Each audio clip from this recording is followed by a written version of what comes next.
much for joining us. We are just so excited for you to be here, but we have to know, how is it that you came up with this as your passion? Well, accidentally. I was waiting for my green card and needed something to do with my hands, and so started tinkering with jewelry making, discovered a love for it, and then decided it would be really great to share it with whoever wanted to learn. Oh my gosh, and you make such beautiful handmade pieces too. We were just admiring in the commercial break before this how cool all of her jewelry is.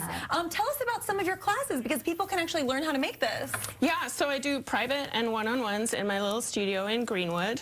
You learn anything from super beginner beading, and I have a very popular basic soldering class, all the way up to stone setting, working with gold, making engagement rings, etc. Oh, that's so cool. And we are so lucky, girl, because you are going to teach us how to do something. So what are you going to teach us? I'm basically going to show you how to take wire. I've done a little bit of the prep work, but it goes into a shape.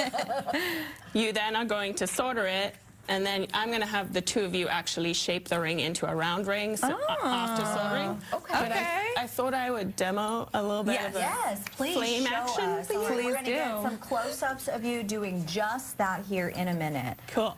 All righty. So what is that? So this is called flux. It's a chemical that actually helps the solder to flow, and it keeps the metal clean while you're trying to do your job with the flame. Okay. So it is an essential part of the soldering process. Okay. So we're going to get pretty lit today? Yeah. Oh, no. You guys, I love a pun. I love a pun.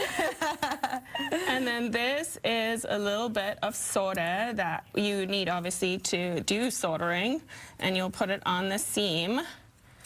And then you make sure that everything's flush and clean. And this will link it together to make it circular, right? yes, it's exactly. It's harder, well, stronger than concrete, better than glue. It works great. It's a permanent, basically, way of binding the metal. And while you're doing that, I have to say that I feel like people might not think of jewelry making as like something that requires fire, but it sure does. It can, yes. It's actually really magical. You're using a lot of chemistry and science, and then the heat makes everything transform, and then you'll see the metal goes a weird color. And so you actually, after this, have to put it in a mild acid solution to clean it back up.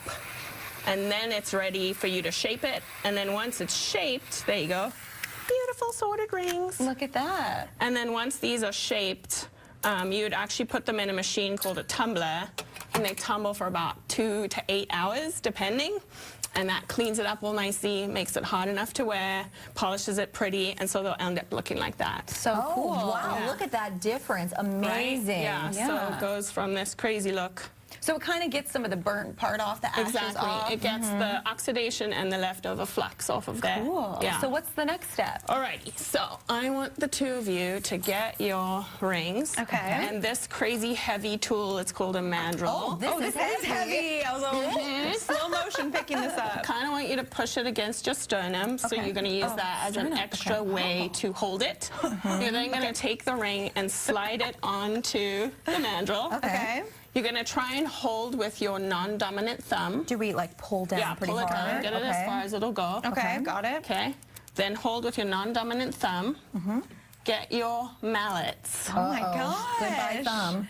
All right. Now, two things. Make sure you aren't hammering like this, because over time you'll hurt yourself. Hold right at the base of the mallet. Okay. And then when you hit, you want to get straight up and down. You don't want any kind of angle. Okay. And you're basically going to gently hammer. You can either move your thumb and move the ring around, or move the whole mandrel. But you moving that whole mandrel. Yeah, hammer to get the ring perfectly round. Now, do we hammer like we're mad at it, or do we just kind of hammer a little bit? I mean, you could, but I don't you want to flatten it out. Yeah. Okay, so it's more gentle. Yeah, and you won't flatten with the mallet. Okay. And then to check, you would look down the length, make sure it is actually just round. There's like no little I feel like it's round. Yeah. That happened quickly. Right? Things escalated quickly. And then you could pull it off. Okay. Check that it's round. It is. And then you do the try-on test. Love it. My favorite part. It fits. I mean, I love it even just like this. Hello. We're blinging over here. Yes, I love it. This is great. Very cool. Yeah. Cool. Alrighty. Excellent. So talk to me about how people can go from this to this. This is expert work. Yeah, I don't know. Years and years of practice. No, Yeah. I'm kidding. Actually, I do a mentored study as well, which if you're interested in growing and like developing skills, we would do it for about 6 months, and then I basically dive into whatever you're specifically trying to learn. And you can learn things like this, where you do stone setting or you make stacking rings or whatever it is, and we like grow your line for you. That's amazing. Beautiful. Yeah, and you know, if people out there at home want to learn to do this, I got some info from you. You can check out Samantha Slater Studio and her beautiful work. We do have that info online for you at our website, fox13seattle.com, and you just click on links for Studio 13 Live. Thank you so much. Thanks, lady. Yeah, come see us again. You have a truly really a cool blast. style, by the way, too. Oh, you're so I love sweet. it. Thank you so much. Yeah.